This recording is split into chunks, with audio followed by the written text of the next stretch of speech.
tuwezeshe kuishi kwa amani, tutimize na malengo yetu. Jumuiya yetu sote tuilinde, tuajibike, tuimarike. Umoja wetu ni nguzo yetu, idumu jumuiya yetu.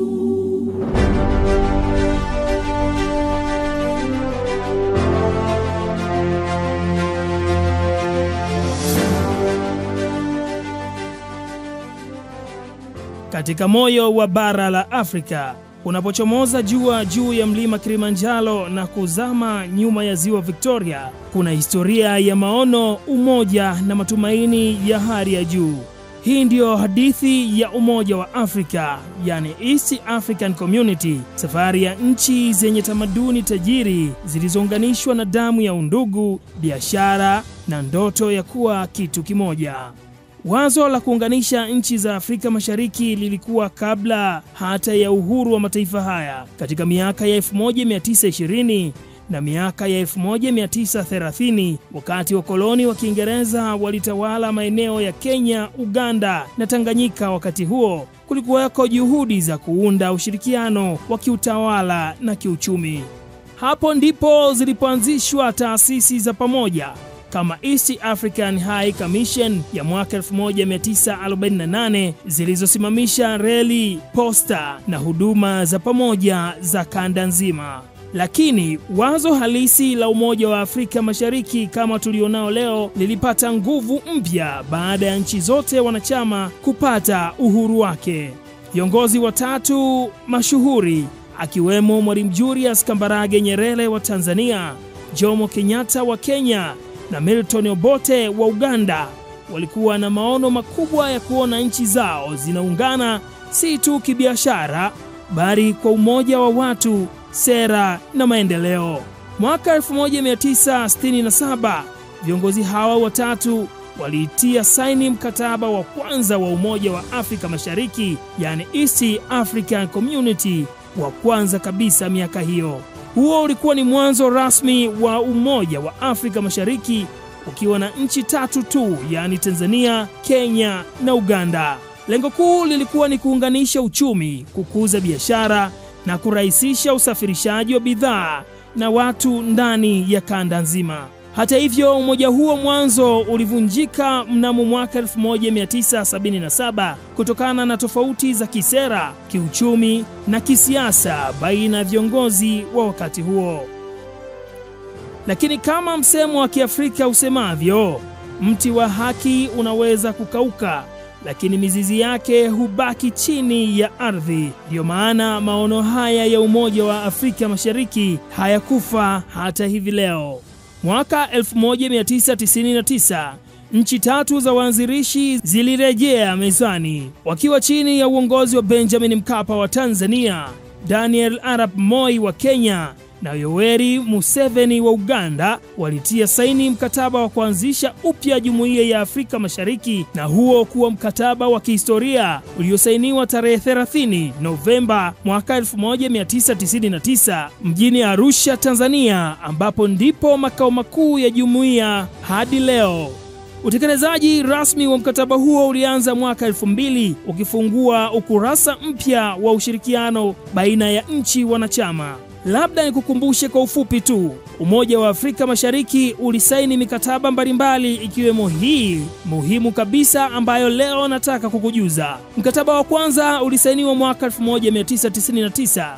Huu ulikuwa ni mkataba wa kuanzisha upya Jumuiya ya Afrika Mashariki. Uliweka msingi wa kisiasa na kisheria wa jumuiya, lakini pia ulikuwa ni chini ya Tanzania, Kenya na Uganda. Ulisainiwa Arusha na lengo lilikuwa ni kuanzisha ushirikiano wa kiuchumi, kijamii, kisiasa na kiutamaduni, na ulianza kutekelezwa rasmi mwaka 2000. Mkataba mwingine ni ule uliosainiwa mwaka 2004, maarufu kama mkataba wa umoja wa forodha, yani Customs Union. Lengo la mkataba huu ilikuwa ni kurahisisha biashara huru ya bidhaa ndani ya kanda nzima. Utekelezaji wake ulianza rasmi mwaka 2005 na ulisainiwa na nchi 3 za mwanzo kabisa, kisha Rwanda, Burundi zilijiunga baadaye. Mkataba mwingine ni ule wa 2009 ambao ni mkataba wa soko la pamoja, yani Common Market Protocol, na lengo la mkataba huu ilikuwa ni kuruhusu uhuru wa watu, huduma, mitaji na bidhaa kuvuka mipaka kuuza kwa nchi wanachama. Ulianza kutekelezwa mwaka 2010 na ulisainiwa na nchi 5 zikiwemo Tanzania, Kenya, Uganda, Rwanda na Burundi. Mwaka 2013 tukapata mkataba mwingine ambao ni mkataba wa fedha, yani Monetary Union, na lengo la kuanzishwa mkataba huu ilikuwa ni kuandaa mfumo wa sarafu mmoja ya Afrika Mashariki. Uliandaliwa na viongozi wa nchi zote 6 baada ya Sudan kusaini na kujiunga. Ulisainiwa Kampala, Uganda, na utekelezaji wake bado haujaendelea, hatua kwa hatua zikiendelea hadi hivi leo. Mkataba mwingine ni ule uliosainiwa mwaka 2021. Ilikuwa ni mkataba wa kuikaribisha Jamhuri ya Kidemokrasia ya Kongo kuwa moja kati ya nchi wanachama wa umoja huu. Ulitangazwa rasmi mwaka 2022 na ilikuwa ni chini ya uongozi wa Samia Suluhu Hassan, Rais wa Tanzania, Uhuru Kenyatta wa Kenya na Yoweri Museveni wa Uganda. Mwaka 2023 Umoja wa nchi za Afrika Mashariki ulikaribisha nchi ya Somalia, na Somalia ilipokelewa rasmi kama mwanachama wa 7, ikikamilisha sura mpya ya upanuzi wa Umoja wa Afrika Mashariki, yani East African Community.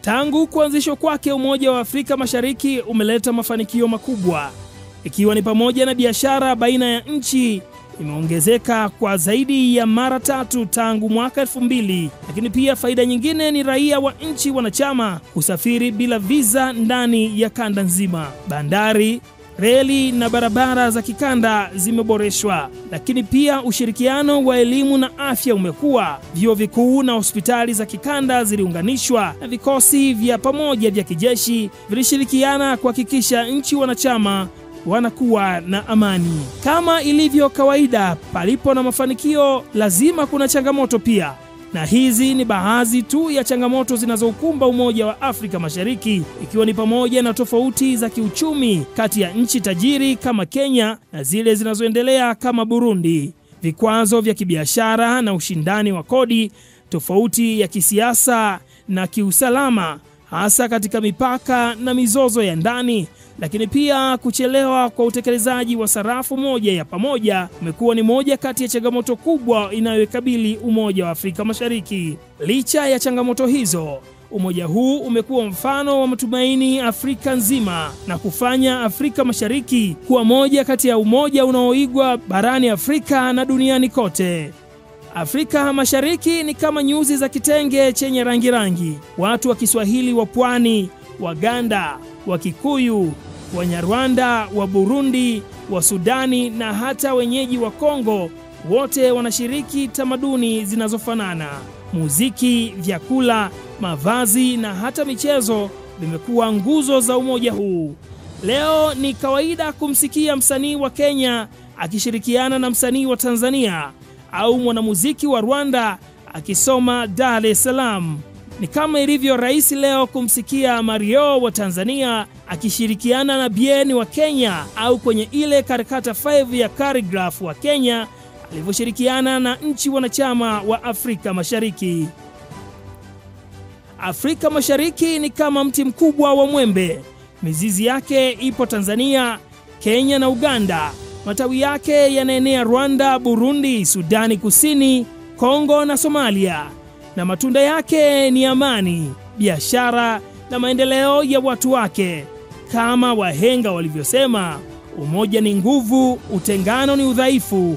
Hii ndiyo historia ya Umoja wa Afrika Mashariki, historia ya watu walioamua kuwa pamoja licha ya mipaka kwa ajili ya kizazi cha leo na cha kesho. Umoja huu wa Afrika Mashariki umekuwa hivi ulivyo ni kwa kuwa na mchango mkubwa wa viongozi shupavu, mashuhuri na waliotamani kuiona Afrika Mashariki inakuwa moja yenye nguvu na yenye maelewano.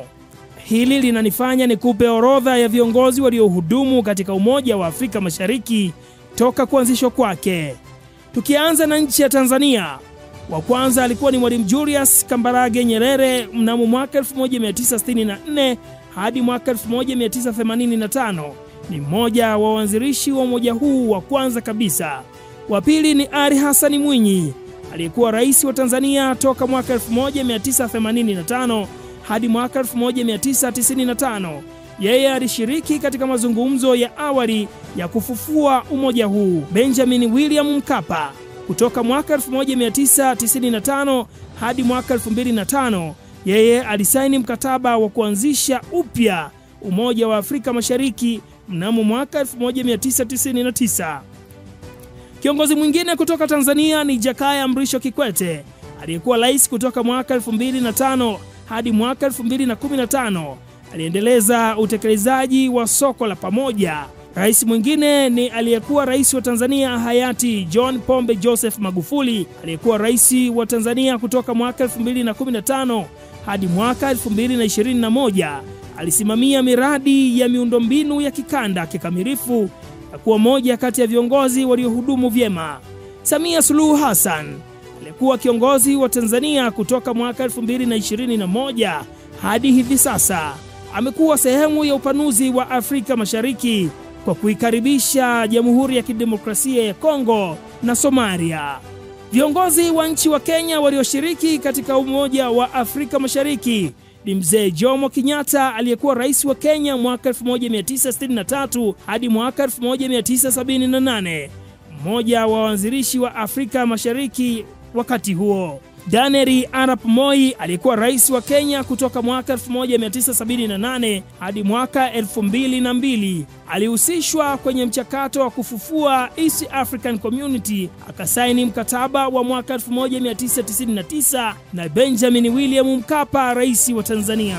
Mwai Kibaki, alikuwa rais wa Kenya mwaka 2002 hadi mwaka 2013, alishiriki utekelezaji wa umoja wa forodha na soko la pamoja. Uhuru Muigai Kenyatta, aliyekuwa rais wa Kenya kutoka mwaka 2013 hadi mwaka 2022, yeye alishiriki katika upanuzi wa East African Community kwa kuikaribisha Sudani Kusini na Jamhuri ya Kidemokrasia ya Kongo.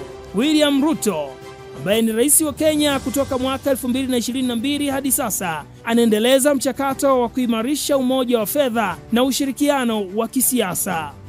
Viongozi wa nchi ya Uganda alikuwa ni Milton Obote, aliyekuwa rais wa Uganda kutoka mwaka 1962 hadi mwaka 1971 na 1980 hadi mwaka 1985. Yeye ni mmoja wa waanzilishi wa Umoja wa Afrika Mashariki, wale wa kwanza kabisa.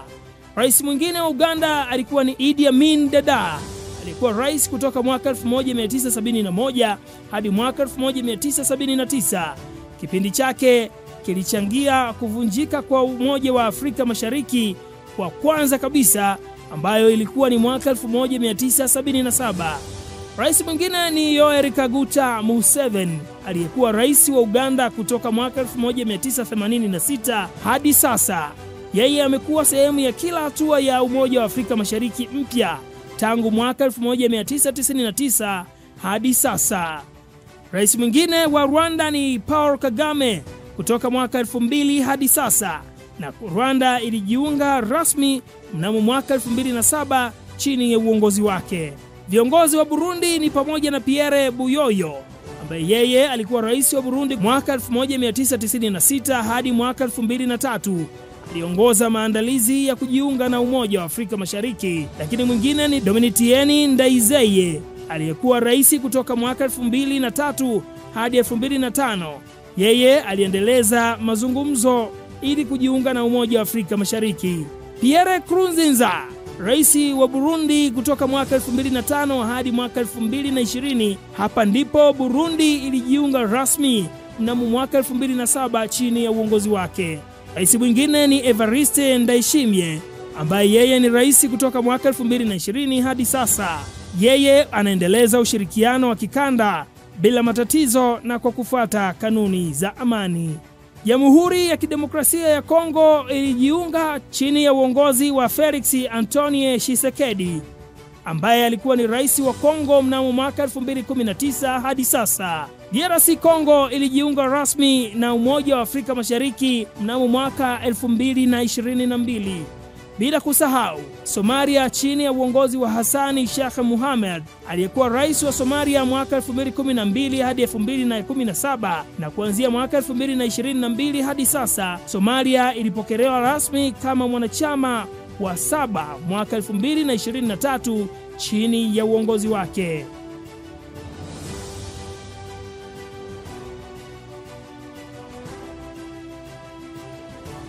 Viongozi hubadilika, lakini ndoto ya Umoja wa Afrika Mashariki inaendelea. Kila kizazi kinarithi jukumu la kulinda na kuikuza kwa amani, kwa maendeleo na kwa undugu wa kweli wa Afrika.